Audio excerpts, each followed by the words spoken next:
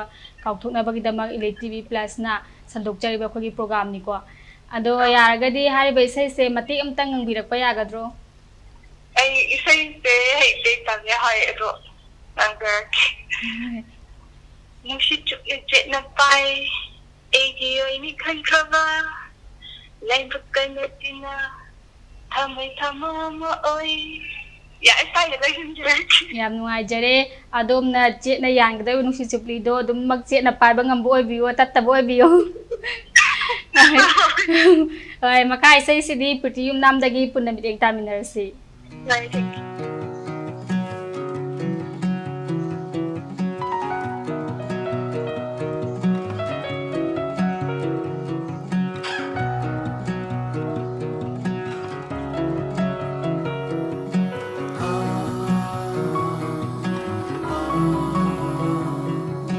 ꯃꯔꯨ ꯅꯥꯏꯕ ꯑꯇꯤꯌꯥ ꯋꯥꯡꯃꯂꯥꯅ ꯆꯠꯂꯒ ꯏꯔꯨꯅꯨꯡꯗ ꯂꯨꯞꯂꯒ ꯃꯥꯂꯦꯝ ꯇꯔꯦꯠ ꯀꯣꯏꯔꯒ ꯐꯪꯒꯗꯔ ꯀꯩꯗ ꯅꯪꯒꯤ ꯅꯨꯡꯁꯤꯕꯗꯣ ꯑꯩꯅ ꯉꯝꯒꯗꯔ ꯀꯔꯝ ꯈꯨꯗꯨꯝ ꯆꯟꯕ ꯊꯃꯣꯏꯗꯣ ꯂꯩꯀꯪ ꯂꯥꯗ ꯅꯣꯡꯖꯨꯏ ꯆꯨꯒꯦ ꯅꯨꯡꯂꯤꯛ ꯅꯨꯡꯁꯤꯌꯣꯏ ꯁꯥꯠꯂꯣ ꯄꯦꯟꯅ ꯅꯤꯡꯇꯝ ꯂꯥꯛꯀꯦ ꯃꯥꯂꯪ ꯁꯛꯂꯣꯟ ꯂꯧ ꯆꯥꯏꯒꯦ ꯂꯩꯅꯝ ꯃꯥꯏꯀꯩ ꯁꯨꯝꯗꯥꯏ ꯁꯤꯟꯕ ꯊꯨꯡꯅꯕ ꯍꯨꯀꯣ ꯊꯃꯣꯏ ꯈꯣꯌꯨꯝ ꯈ꯭ꯋꯥꯏꯒꯤ ꯂꯦꯅꯒꯦꯅ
ꯅꯨꯡꯁꯤꯠ ꯆꯨꯞꯂꯤ ꯆꯦꯠꯅ ꯄꯥꯏ ꯑꯩꯒꯤ ꯑꯣꯏꯔꯦ ꯂꯦꯞꯈ꯭ꯔꯕ ꯂꯥꯏꯕꯛꯀꯅꯤ ꯇꯤꯟꯅꯅ ꯊꯃꯣꯏ ꯊꯃꯣꯏ ꯑꯃ ꯑꯣꯏ ꯐꯪꯂꯔꯣꯏꯗ꯭ꯔꯥ ꯈꯟꯕ ꯅꯨꯡꯁꯤꯕꯗꯣ ꯑꯩꯅ ꯉꯝꯂꯦ ꯈꯨꯗꯨꯝ ꯆꯟꯕ ꯄꯥꯈꯪ ꯊꯃꯣꯏꯗꯣ ꯑꯩꯅ ꯐꯪꯂꯔꯣꯏꯗ꯭ꯔꯥ ꯈꯟꯕ ꯅꯨꯡꯁꯤꯕꯤꯗꯣ ꯑꯩꯅ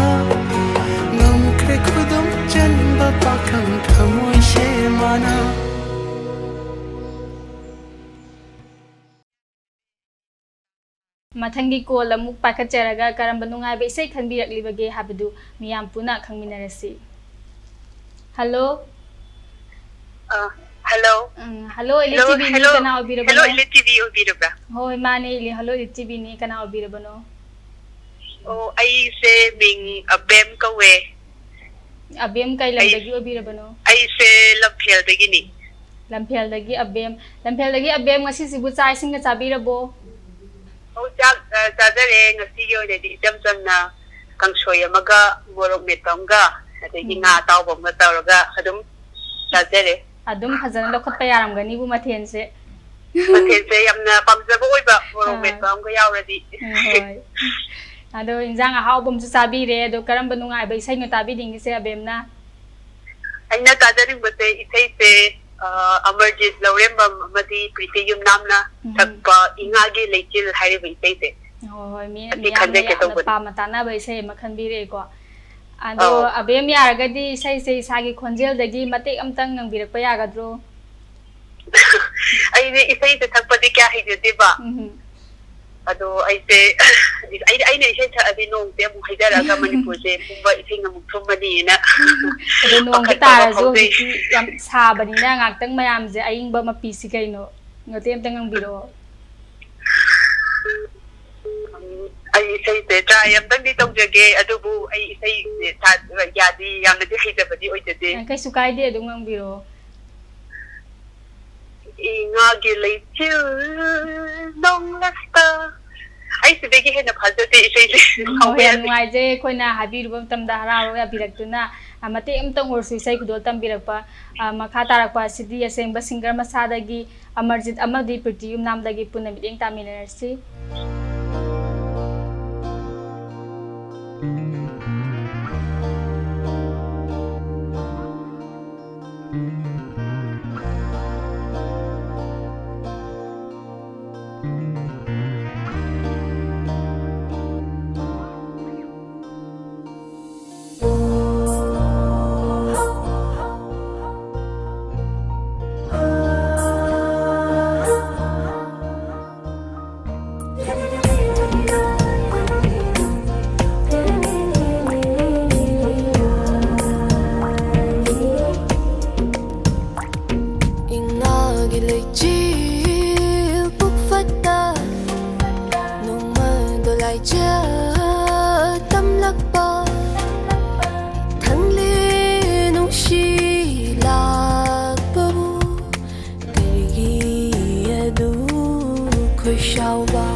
lam helaba thamoina di nangi khaulang le do nong do lai ja hai thara kamalem hi pa ki honi do ithang le lak le khalu ba tanura mit lu pi honi do inga gi le ji pukfata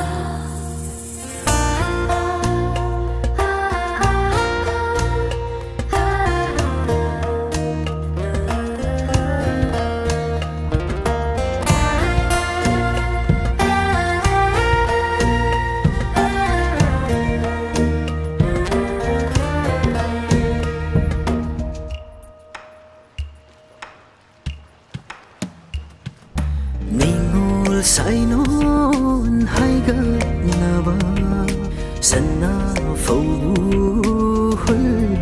liye nong lei sa fu mak tho na ba uyung tare yung liye sa nau nang ga lai bakti nau mapu ma na tam lambani nong si nang bu irang yai de bu ge hai na lep labani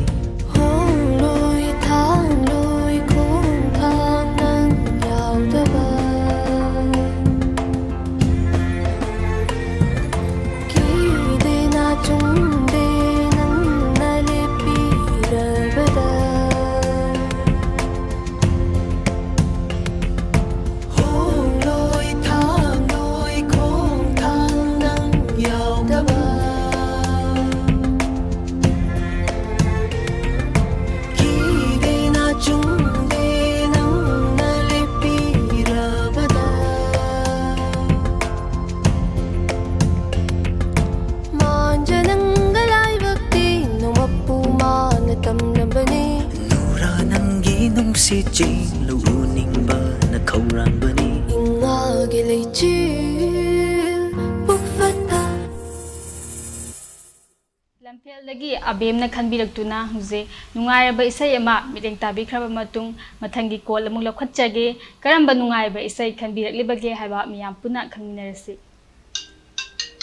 hauji ngasigi episode asigi aroiba laibok faraba caller si kanano haibadu miyam puna khangminarasi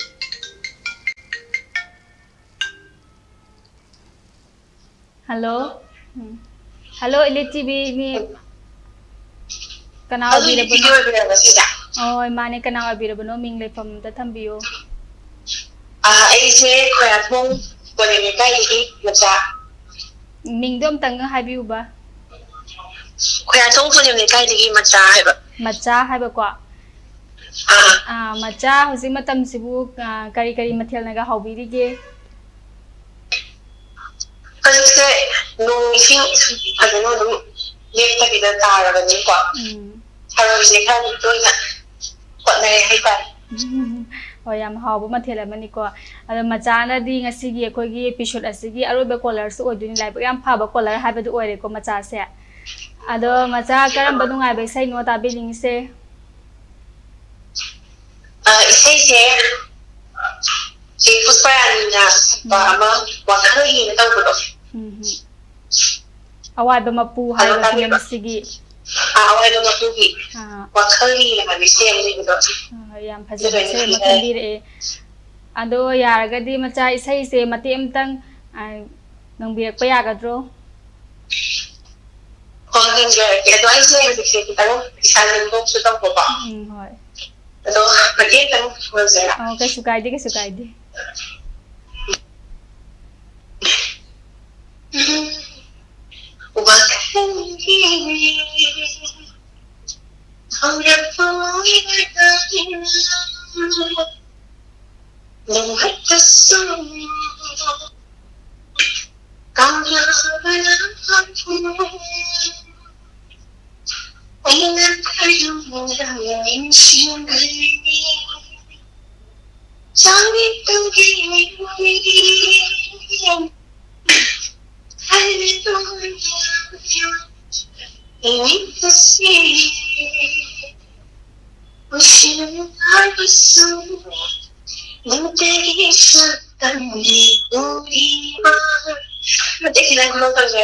Loi birabo. ID sai si am nungai na yam nungai tara kanda. Ado masagi khonjel se pusparang degi kesu ta de ko lok thungjarasu. ꯌꯥꯝ ꯐꯖꯅ ꯁꯛꯆꯔꯦ ꯑꯣꯖꯥ ꯑꯣꯏꯕꯩ ꯍꯣꯏ ꯌꯥꯝ ꯅꯨꯡꯉꯥꯏꯖꯔꯦ ꯑꯗꯣ ꯃꯊꯪꯗꯁꯨ ꯑꯗꯨꯝ ꯑꯩꯈꯣꯏꯒꯤ ꯊꯧꯔꯝ ꯑꯁꯤꯕꯨ ꯁꯔꯨꯛ ꯌꯥꯕꯤꯔꯛꯑꯣ ꯑꯗꯨꯃꯛ ꯀꯣꯜ ꯇꯧꯕꯤꯔꯛꯑꯣ ꯉꯁꯤꯒꯤ ꯑꯣꯏꯅꯗꯤ ꯃꯆꯥꯅ ꯈꯟꯕꯤꯔꯛꯂꯤꯕ ꯏꯁꯩ ꯑꯁꯤ ꯈꯨꯗꯣꯜ ꯇꯝꯖꯔꯛꯂꯒꯦ ꯄꯨꯟꯅ ꯃꯤꯠꯌꯦꯡ ꯇꯥꯃꯤꯟꯅꯔꯁꯤ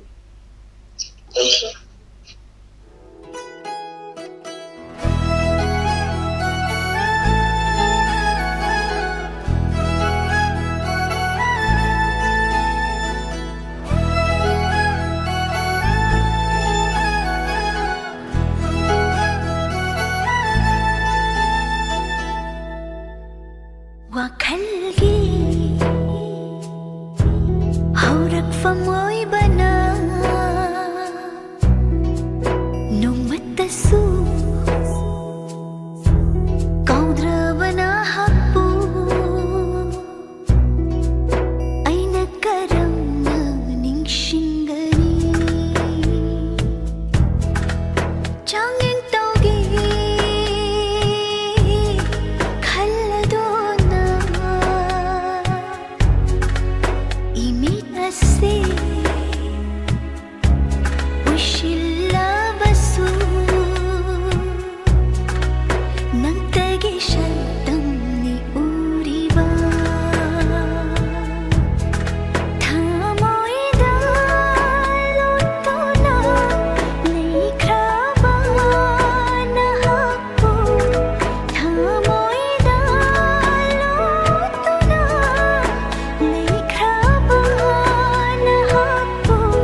ꯑꯁꯤ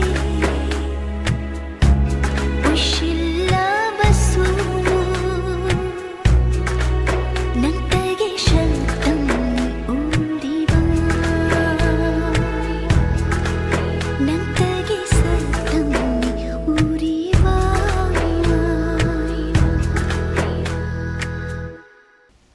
ꯌꯥꯝꯅ ꯅꯨꯡꯉꯥꯏꯕ ꯏꯁꯩ ꯑꯃ ꯃꯌꯥꯝ ꯄꯨꯟꯅ ꯃꯤꯠꯌꯦꯡ ꯇꯥꯃꯤꯟꯅꯈ꯭ꯔꯦ ꯃꯤꯌꯥꯝꯒꯤ ꯀꯣꯜꯗꯤ ꯑꯗꯨꯃꯛ ꯂꯦꯞꯇꯅ ꯂꯥꯛꯏ ꯑꯗꯨꯕꯨ ꯃꯤꯌꯥꯝꯒꯤ ꯀꯣꯜ ꯑꯁꯤ ꯄꯥꯏꯈꯠꯆꯅꯕꯒꯤ ꯇꯥꯟꯖꯥ ꯑꯗꯨꯗꯤ ꯑꯩꯈꯣꯏꯒꯤ ꯄ꯭ꯔꯣꯒ꯭ꯔꯥꯝ ꯑꯁꯤꯅ ꯑꯀꯛꯅꯕ ꯃꯇꯝ ꯑꯣꯏꯕꯅ ꯐꯪꯖꯗ꯭ꯔꯦ ꯃꯁꯤꯒꯤꯗꯃꯛꯇ ꯌꯦꯡꯕꯤꯔꯤꯕ ꯚꯤꯎꯋꯔꯁ ꯄꯨꯝꯅꯃꯛꯅ ꯉꯥꯛꯄꯤꯅꯕ ꯅꯤꯡꯁꯤꯡꯖꯔꯤ ꯍꯜꯂꯣ ꯏꯂꯤꯠ ꯇꯤꯚꯤ ꯍꯥꯏꯕ ꯄ꯭ꯔꯣꯒ꯭ꯔꯥꯝ ꯑꯁꯤ ꯆꯌꯣꯜ ꯈꯨꯗꯤꯡꯒꯤ ꯅꯣꯡꯃꯥꯏꯖꯤꯡ ꯅꯨꯃꯤꯠꯀꯤ ꯅꯨꯃꯤꯗꯥꯡꯋꯥꯏꯔꯝ ꯄꯨꯡ 4ꯗꯒꯤꯅ 5 ꯐꯥꯎꯕꯒꯤ ꯃꯇꯝꯗ ꯁꯟꯗꯣꯛꯆꯒꯅꯤ ꯍꯥꯏꯔꯤꯕ ꯄ꯭ꯔꯣꯒ꯭ꯔꯥꯝ ꯑꯁꯤꯗ ꯃꯤꯌꯥꯝꯅ ꯀꯣꯜ ꯇꯧꯕꯤꯔꯛꯇꯨꯅ ꯑꯗꯣꯝꯒꯤ ꯑꯄꯥꯝꯕ ꯏꯁꯩꯁꯤꯡ ꯈꯟꯕꯤꯔꯛꯇꯨꯅ ꯑꯩꯈꯣꯏꯒꯤ ꯊꯧꯔꯝ ꯑꯁꯤꯕꯨ ꯁꯔꯨꯛ ꯌꯥꯕꯤꯅꯕ ꯅꯤꯡꯁꯤꯡꯖꯔꯤ ꯑꯩꯈꯣꯏꯒꯤ ꯃꯈꯥꯗ ꯄꯤꯖꯔꯤꯕ ꯐꯣꯟ ꯅꯝꯕꯔ ꯑꯁꯤꯗ ꯀꯣꯜ ꯇꯧꯕꯤꯔꯛꯇꯨꯅ ꯑꯗꯣꯝꯒꯤ ꯑꯄꯥꯝꯕ ꯏꯁꯩꯁꯤꯡ ꯈꯟꯕꯤꯔꯛꯇꯨꯅ ꯑꯩꯈꯣꯏꯒꯤ ꯊꯧꯔꯝ ꯑꯁꯤꯕꯨ ꯁꯔꯨꯛ ꯌꯥꯕꯤꯌꯨ ꯉꯁꯤꯒꯤ ꯑꯣꯏꯅꯗꯤ ꯃꯤꯠꯌꯦꯡ ꯇꯥꯕꯤꯔꯤꯕ ꯚꯤꯎꯋꯔꯁ ꯄꯨꯝꯅꯃꯛꯄꯨ ꯔꯕꯤꯇꯥꯅ ꯀꯥꯏꯅꯅꯕ ꯌꯥꯊꯪ ꯅꯤꯖꯔꯤ